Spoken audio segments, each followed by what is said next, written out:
Nag-anunsyo po ulit ang Bureau of Customs ng panibagong auction dito po sa natitirang 10 luxury vehicles ng mag-asawang Diskaya. 8 yata dito ang kina Curly at Sarah. Kasama na po dyan yung Bugatti Chiron.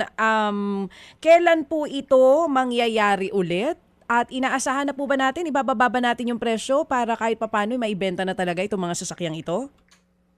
Tama yan, DJ Chacha, no? Ito po ay gaganapin sa February 11, Wednesday, 10 o'clock a.m.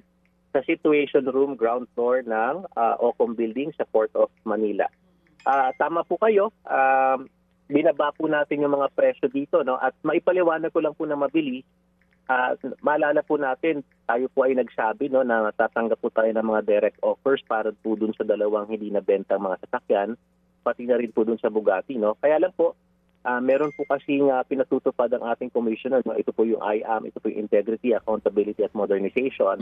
At base po sa standard niya ito, mas minabuti po niyang idaan na lang po sa public auction ang mga sasakyang ito dahil ito po yung pinaka-transparent nating prosesong ginagawa ngayon, no? Upang ma-dispose sa mga sasakyang ito.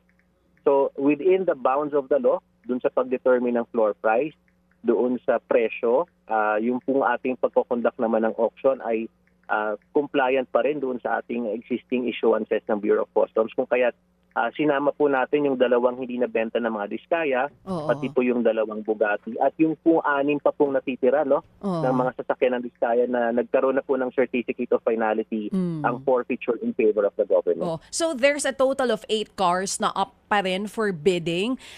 Bigyan nga tayo ng sample po kung gaano kalaki yung bawas presyo. Baka may mga nakikinig sa atin yan na interesado ang bumili. Halimbawa yung Bugatti Chiron, magkano po siya ibinenta noong nakaraan at ngayon dito sa panibago, yung floor price, magkano na lang po?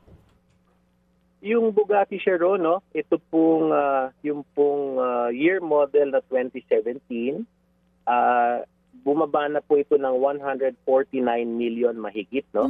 Yung isang Bugatti naman po, ito naman po yung 2019 model, ito naman po ay nasa 160 million, no? Kung maalala po natin yung Rolls-Royce po, no, na hindi po nabenta na nasa mga 30 plus million mahigit ng huling auction, ngayon po ay nasa 29 million mahigit na lamang po.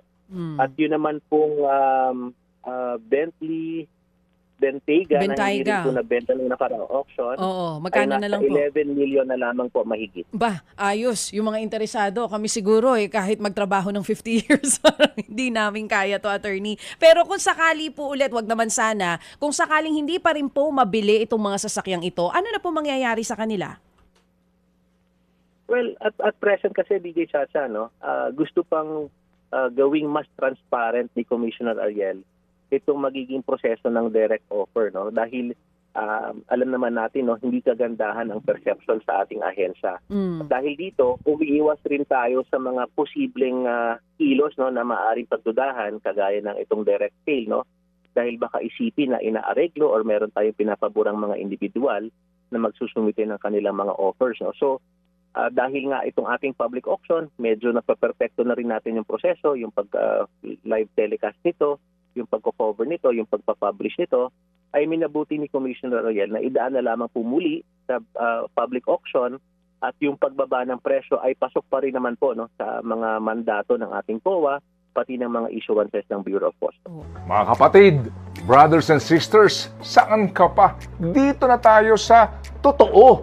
Dito na tayo sa True FM. Mga kapatid, mag-subscribe and follow po kayo sa social media accounts ng True Network PH. Yan po kami. Hanapin nyo lang True Network PH, Facebook, Instagram, YouTube, TikTok, and podcast.